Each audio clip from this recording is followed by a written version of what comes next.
Assalamualaikum warahmatullahi wabarakatuh. Selamat sore, Bapak Ibu dosen penguji. Perkenalkan, nama saya Muhammad Catur Joko Putranto SPD, mahasiswa PBG Daljab Kemenak batch kedua tahun 2025 dengan nomor induk mahasiswa 259044950 mahasiswa LPTK Universitas Negeri Makassar yang akan melakukan uji kinerja pembelajaran di MAN 1 Tangerang dengan materi laporan hasil observasi. Berikut pembelajaran, video pembelajaran saya, selamat menikmati.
Waalaikumsalam warahmatullahi wabarakatuh.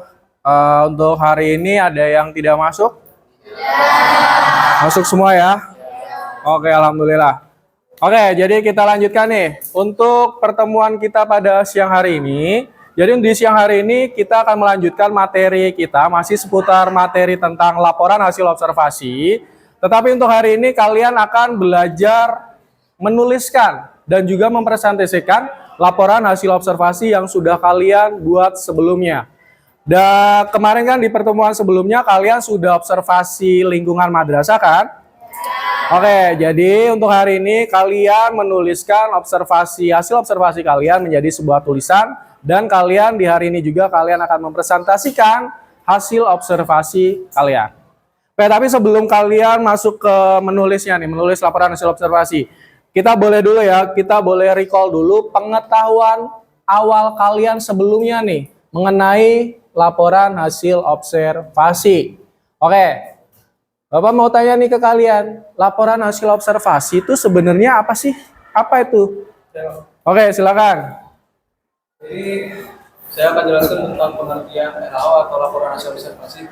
Jadi laporan hasil observasi itu adalah teks atau tulisan yang berdasarkan dengan penjabaran umum yang menggambarkan tentang hasil pengamatan observasi yang sistematis dan sesuai dengan kejadian dan tepat. Oke, beri aplaus dong buat teman kalian.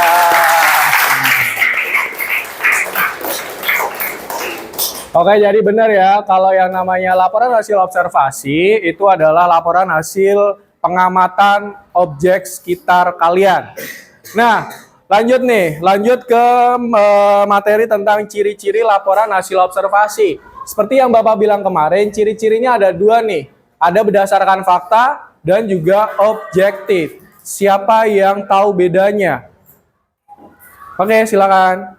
Fakta yaitu kenyataan yang benar-benar terjadi dan bisa dapat dibuktikan. Sedangkan objektif bersifat netral, tidak dicampuri pendapat pribadi. Oke, beri aplaus lagi dong. Oke, jadi benar ya.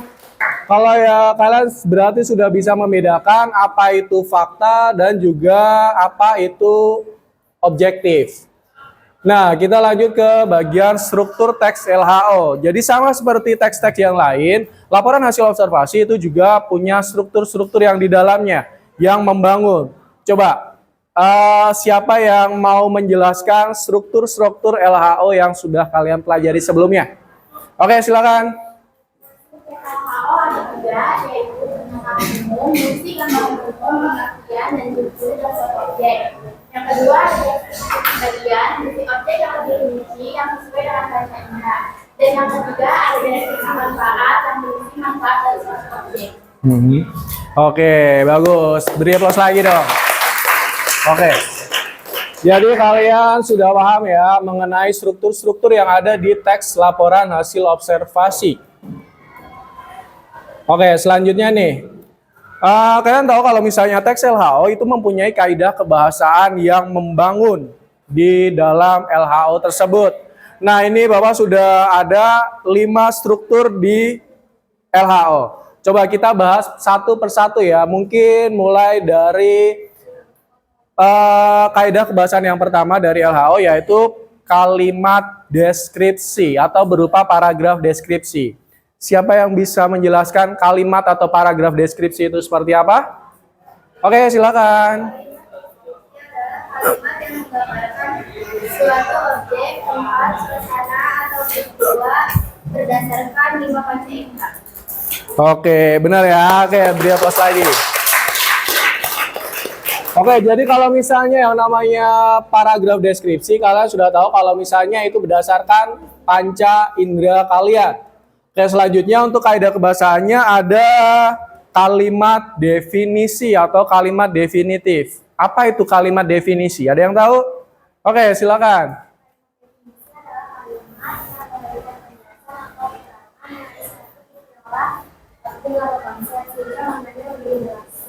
Oke, beri aplaus lagi dong.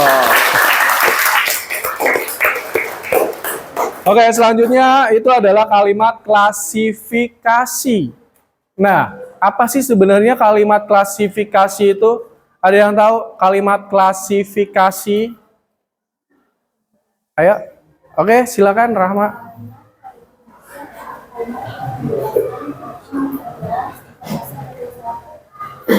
Oke, beri aplaus buat Rahma.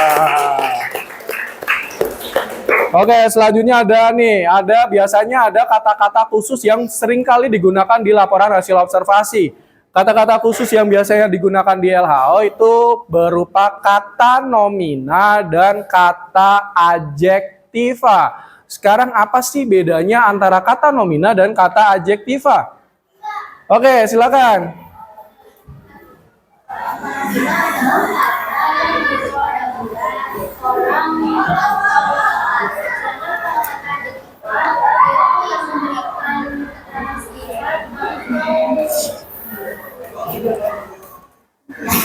Oke, terima kasih. Beliau terus lagi dong. Oke nih, ciri-ciri kaidah kebahasaan yang terakhir yaitu kalimat deklaratif. Oke, kalimat deklaratif atau kalimat berita. Siapa yang tahu itu? Kalimat deklaratif. Oke, silakan.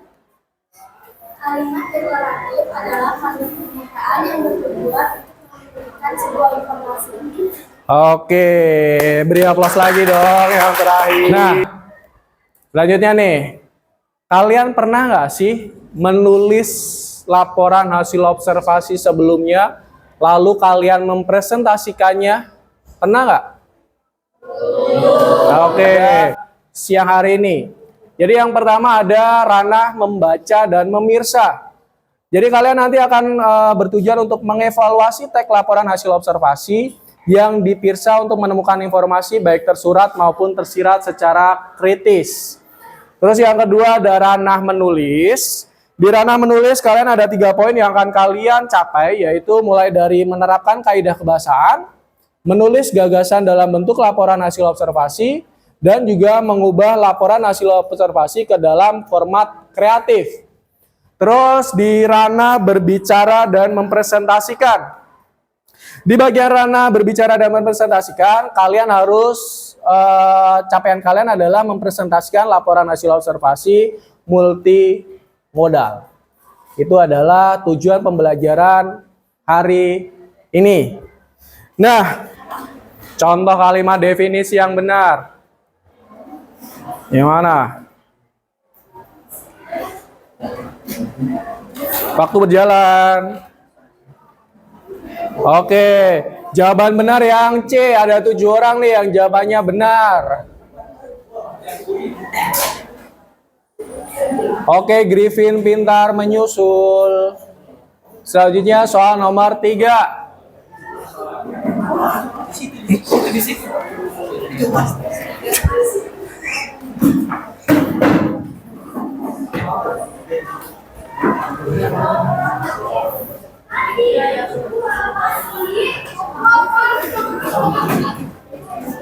Udah? Oke, jawaban benar adalah merah dan ada 15 anak yang sudah menjawab dengan benar. Griffin pintar menyusul. Oke, soal terakhir.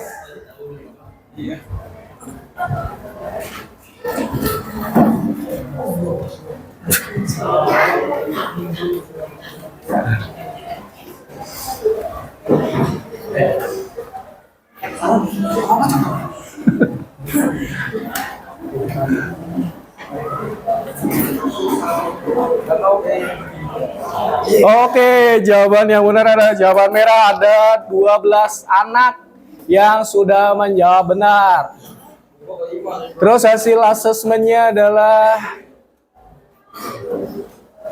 juara ketiga nih, ada 4.000. Liama Tegar, siapa ini? Siapa? Yesi. Yang kedua Purple. Purple siapa?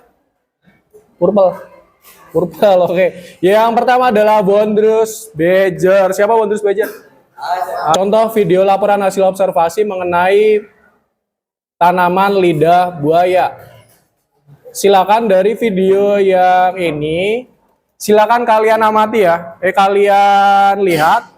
Terus kalian nanti tentukan struktur laporan hasil observasinya.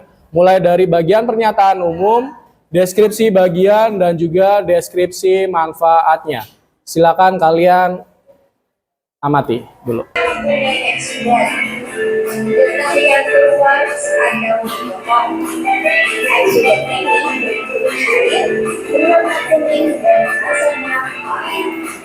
jika tidak boleh disoyak, gel atau lendir akan keluar dari sudut yang dalam balut setelah eksiden. Tidak boleh dikenal sebagai kebutuhan yang hanya akan menunjukkan. Tidak boleh bisa dimanfaatkan untuk menimbulkan penyakit, sakit saja, obat kasih, menimbulkan kebakaran, obat bisul, obat nanah, ambil, sakit mata, hasil dan jerawat. Lidah buaya tidak bisa dimanfaatkan sebagai bahan kosmetik.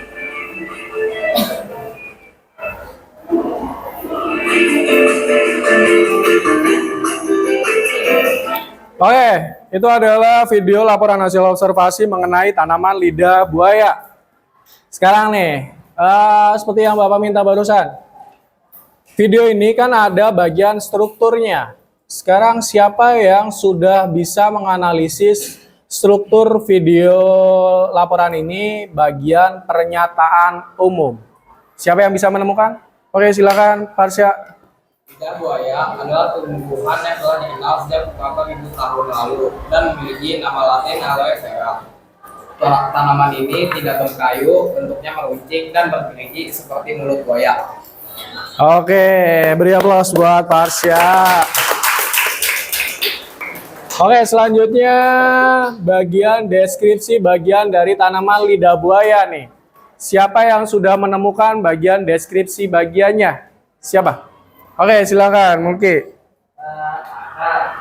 Akar berbentuk akar serabut yang pendek, fungsinya untuk menyebar luas dan dangkal untuk menyerap air dan nutrisi dari tanah. Yang kedua ada batang, berbentuk sangat pendek dan kokoh, fungsinya untuk menopang pertumbuhan tanaman. Oke, lanjut. Ada yang kedua. Oke, deskripsi bagian. daun dan bunga. Morfologi daun lidah buaya terbentuk seperti lobak dengan helaian yang memanjang berupa buah yang panjangnya bisa mencapai kisaran 40 hingga 60 cm. Lebar telapak ke bawah dengan telapak bagian bawah tubuh lebar sekitar 6 sampai 13 cm. Dengan duri berjajar di bagian pinggiran daun, lidah buaya mempunyai surat getah yang kuat saat daun dipotong. Ini berbentuk cair berwarna kuning dan rasanya gurih. Oke. Oke, itu tadi adalah bagian deskripsi bagiannya ya. Sekarang yang terakhir, struktur yang terakhir adalah deskripsi manfaatnya. Jadi manfaat apa saja yang bisa kalian peroleh dari tanaman lidah buaya? Siapa yang sudah menemukan? Oke, silakan Rajil. Lidah buaya bisa dipakai untuk mengobati luka bakar dan infeksi. Juga konon katanya dipakai oleh Cleopatra dalam bentuk segar untuk menjaga kulit tetap halus dan awet muda. Maka lidah buaya juga bisa dipakai sebagai obat cacing, obat bisul, obat beranak, amater, sakit mata, keseleo, dan jerawat. Oh. Lidah buaya juga dijadikan sebagai bahan kosmetik. Oke, terima kasih Mbak yang sudah menjawab. Oke, jadi dari videonya kalian tadi sudah mengetahui apa saja sih keunggulan dari tanaman lidah buaya. Selanjutnya, silakan kalian bergabung dengan kelompok kalian yang kemarin sudah dibentuk sebelumnya. Oh ya, ayo silakan gabung dulu.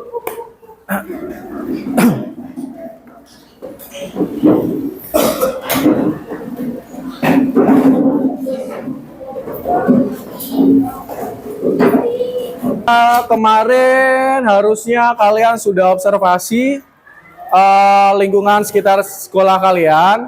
Jadi ada 6 kelompok, ada kelompok tanaman berbunga. Yang mana kelompok tanaman berbunga? Oke. Terus ada kelompok tanaman toga. Yang mana kelompok tanaman toga? Oke, yang selanjutnya ada kelompok tanaman pelindung. Tanaman pelindung siapa? Oke. Yang selanjutnya adalah tanaman liar atau tanaman sayur. Siapa tanaman liar? Oke. Selanjutnya ada tanaman merambat. Tanaman merambat? Oke. Yang selanjutnya ada tanaman terakhir yaitu tanaman hias. Tanaman hias? Oke. Jadi udah ada 6 kelompok ya. Silakan kalian tulis hasil observasi kalian yang sudah kalian lakukan sebelumnya. Silakan kalian lengkapi, kalian kerjakan bareng-bareng hasil pengamatan observasi kalian sebelumnya.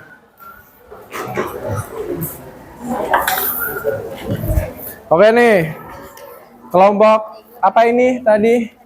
Tanaman berbunga. Oke, dari kelompok tanaman berbunga nih, kalian mengamati apa aja kemarin? Kalian menemukan apa aja nih di sini?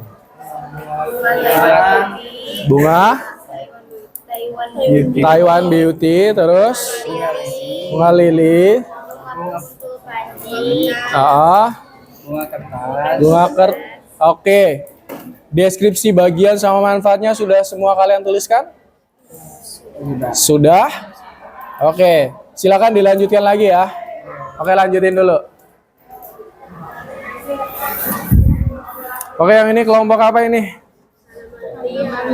Tanaman liar. Kalian nemu apa tanaman liar di sekolah ini?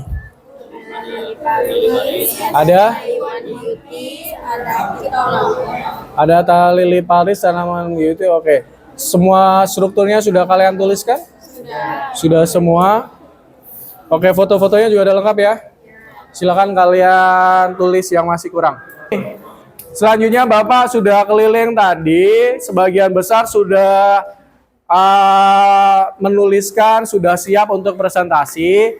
Jadi untuk hari ini yang sudah siap presentasi, silakan mulai dari kelompok siapa nih yang mau presentasi duluan. Oke, ayo. Silakan. Kelompoknya Ragil. Assalamualaikum warahmatullahi wabarakatuh.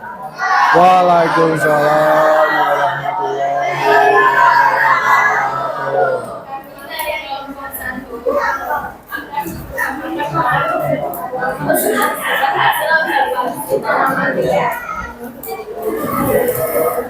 Yang pertama, tanaman liar di sini ada tanaman lili Paris. Bagian pernyataan umum. Tanaman lili Paris atau yang dikenal dengan nama Latin sebagai Chlorophytum comosum. Tanaman lili Paris atau yang dikenal dengan nama Latin Chlorophytum comosum merupakan spesies tanaman berbunga abadi hijau yang masih termasuk ke dalam keluarga Asparagaceae.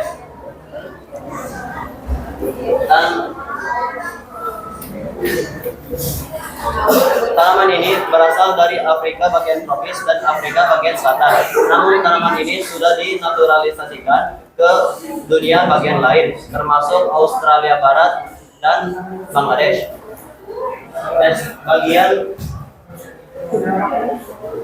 Deskripsi bagian. Tanaman lili Paris memiliki ciri khas pada daunnya yang memanjang dan berwarna hijau dengan tepian putih atau kuning muda. Tanaman ini memiliki batang yang pendek, akar serabut, dan mampu menumbuhkan anakan pada stolon. Panjang tanaman ini mampu mencapai angka sekitar 20 hingga 45 cm dengan lebar 3 sampai 30 cm. Deskripsi manfaat. Tanaman lili Paris memiliki manfaat seperti penyerap udara bau tak sedap, meningkat kelembapan udara, estetika ruangan, dan juga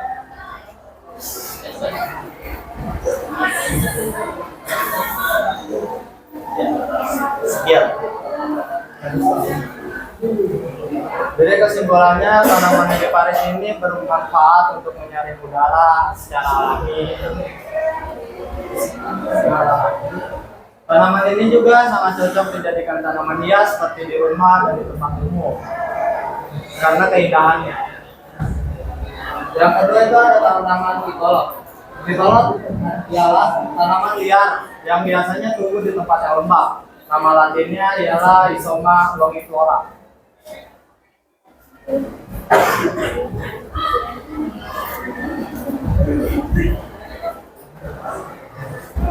Tanaman ini sudah sejak lama dijadikan untuk obat tradisional, untuk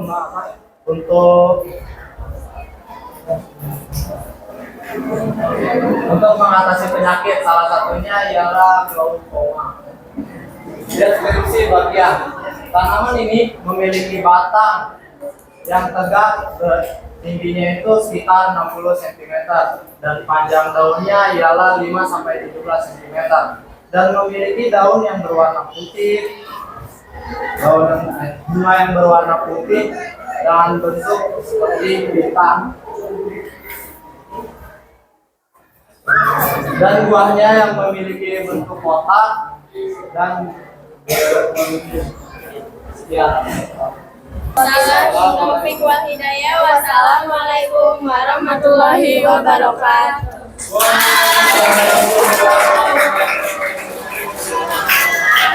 Oke, jadi untuk selanjutnya akan ada presentasi dari teman-teman kelompok kelas kalian yang sudah melakukan video laporan hasil observasi mengenai bunga kertas. Sebelumnya kita tonton dulu yuk videonya seperti apa.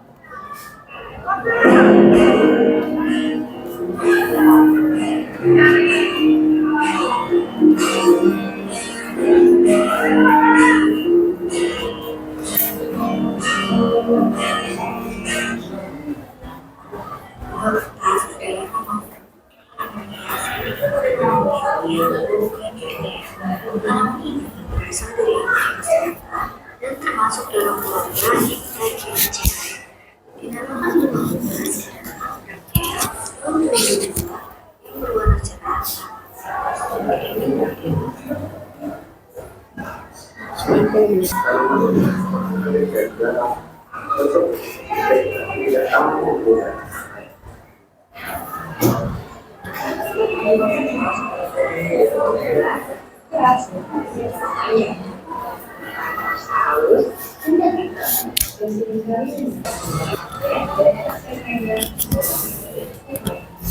Merupakan bagian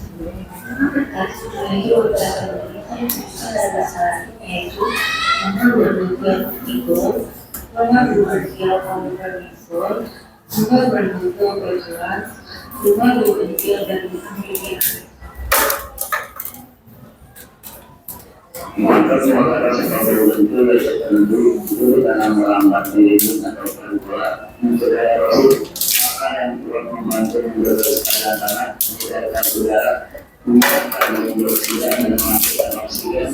Obat tradisional digunakan sebagai masyarakat untuk mengatasi batuk, mah atau sebagai antiseptik alami.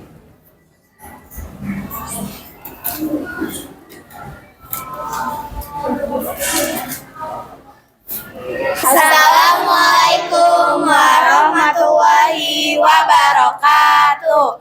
Waalaikumsalam warahmatullahi wabarakatuh.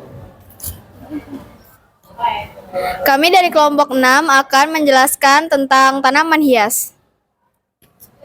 Pengertian bunga kertas adalah tanaman hias populer yang dikenal karena bunganya yang cerah dan menarik. Nama latinnya adalah bougainville. Bagian-bagian bunga kertas yaitu batangnya keras, tegak, merambat, dan berkayu. Daunnya lebar, bulat, hingga memanjang. Daun berwarna hijau, seludang bunganya tipis seperti kertas. Warnanya bervariasi dan sangat menarik. Contohnya warna merah, berukuran kecil.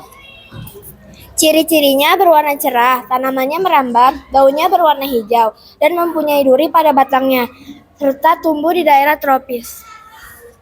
Habitat bunga kertas biasanya tumbuh di daerah yang beriklim tropis. Untuk perawatan bunga kertas biasanya relatif mudah dan biasa dilakukan dengan cara stek atau cangkok. Deskripsi manfaat bunga kertas atau bougainville. Bermanfaat untuk mempercantik lingkungan, menyerap polusi udara, dan serta secara tradisional dapat digunakan untuk mengobati berbagai masalah kesehatan. Contoh kesehatan adalah seperti batuk, diare, hepatitis, bisul, dan sakit kepala karena kandungan senyawa antioksidan dan anti-inflamasinya.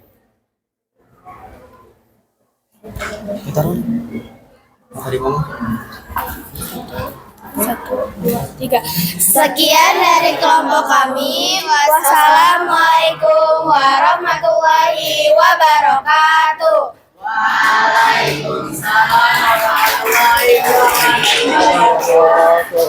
Tapi sebelum kita mengakhiri pertemuan kita pada siang hari ini nih, siapa nih yang bisa membuat refleksi dan juga membuat simpulan tentang apa sih pelajaran yang bisa kita petik pada siang hari ini? Siapa mungkin?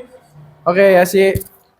Pada pembelajaran ini, kami belajar tentang observasi, mulai dari pengertian alkohol, ciri-ciri, struktur, dan kaidah bahasanya. Kami juga belajar menulis kesatuan observasi yang berdasarkan fakta dan juga objektif, lalu mempresentasikannya ke depan. Oke, itu tadi refleksi ya. Oke, coba kalau misalnya simpulan nih, Yesi bisa menyimpulkan sekalian nggak untuk pembelajaran hari ini tuh simpulan yang bisa kamu ambil tuh apa aja sih? Kesimpulannya, kesatuan observasi itu dibuat berdasarkan fakta dan juga objektif, tidak boleh bersifat opini. Dan juga pada pembelajaran hari ini seru karena bisa belajar sambil bermain. Oke, terima kasih Yesi. Beri aplaus dong buat Yesi. Oke, jadi melalui laporan hasil observasi, kalian sudah menuntaskan pembelajaran mulai dari kalian tahu materinya sampai kalian bisa observasi objek yang ada di sekitaran kalian, terus kalian menuliskan hasil observasi, lalu kalian mempresentasikannya di depan kelas. Jadi banyak sekali observasi hasil dari manfaat dari pembelajaran kali ini. Oke, terima kasih untuk perhatian kalian. Apabila Bapak ada kesalahan, mohon dimaafkan. Bapak akhiri pertemuan kita pada siang hari ini. Wabillahi taufik wal hidayah. Wassalamualaikum warahmatullahi wabarakatuh. Waalaikumsalam warahmatullahi wabarakatuh. Beri aplaus buat kelas 15.